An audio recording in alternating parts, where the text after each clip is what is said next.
تین چیزیں لکھی ہیں بزرگوں نے جو فائدہ دیتی نفس کے خلاف. تو پہلی چیز ذکر تھوڑا بہت روزانہ کرے، کیونکہ جب نور پیدا ہوتا ہے تو اس سے یہ دبتا ہے. اور دوسرا ہے کہ اس کا مقابلہ کریں، ہمت سے کام لیں، کوشش کریں کہ یہ اپنے مقصد میں کامیاب نہ ہو. تو اس کے لیے کوئی بھی ایسا طریقہ اختیار کریں، اس ماحول سے نکلیں، ماحول تبدیل کریں، سوچ تبدیل کریں. اور تیسرا صحبت، کسی بھی اللہ والے کے پاس بیٹھ جائیں.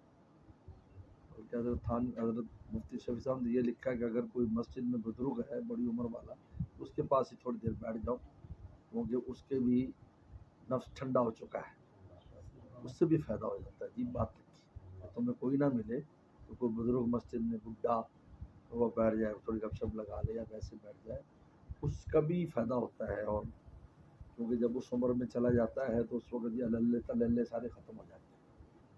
اس لیے حضرت جامی صاحب فرماتے تھے کہ جوان کو گناہ چھوڑنے پڑتے ہیں، بڈھے کو گناہ چھوڑ جاتے ہیں. جوان کو چھوڑنا پڑتا ہے، بڈھے کو خود گناہ چھوڑ جاتے ہیں.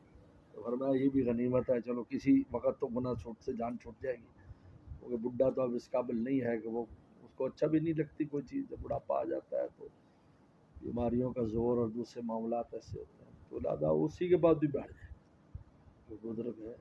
اور اگر کوئی اللہ والا میسر ہے تو پھر انسان ہفتے میں 2 دن میں 4 دن میں تھوڑی دیر کے لیے ان کے پاس بیٹھ جائے، بے پناہ اس سے فائدہ ہوتا ہے، نفع ہوتا ہے.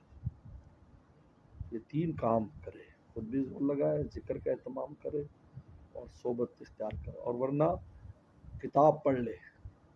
حضرت تھانوی رحمہ اللہ نے وہ بھی صحبت کے قائم مقام قرار دی. روزانہ 20 منٹ کوئی کتاب کسی اللہ والے کی پڑھ لے، ملفوظات پڑھ لے، سوانے پڑھ لے، یہ بھی صحبت کے قائم مقام. اور بیان سن لے کسی کا تھوڑی دیر کے لیے. یہ 15-20 منٹ کی محنت بڑی عجیب ہے. ہم جب طالب علم تھے تو ہمارے ہاں مفتی عبدالسمیع صاحب ہوتے تھے، بہت بڑے آدمی تھے، وہ شہید ہو کر دیا تھا ان کو. تو وہ ہمیں اس کی بڑی تاکید کرتے تھے، لہٰذا ہم سونے سے پہلے 20 منٹ کوئی پڑھتے تھے ملفوظ یا کوئی ایسی کتاب پڑھ کے سوتے تھے. یہ عادت ہمیں انہوں نے درجہ ثالثہ رابعہ سے ڈالی، یعنی وہ اب تک قائم ہے. یعنی سرانے کو بھی نہ کتاب ہوتی ہے، تھوڑا سا پڑھ کے پھر سوتے ہیں. اب تو موبائل میں کتابیں کافی کر لی، اس میں سے تھوڑا پڑھ لیا. تو قائم مقام صحبت کے، اس لیے حدیث پڑھنے پڑھانے والوں کو صحابہ کی نسبت مل جاتی ہے، اس لیے کہ وہ رسول اللہ کے الفاظ کی صحبت ملتی ہے، تو وہ رنگ پیدا ہو جاتا ہے اس میں. یہ طریقہ ہے اس کا انشاءاللہ.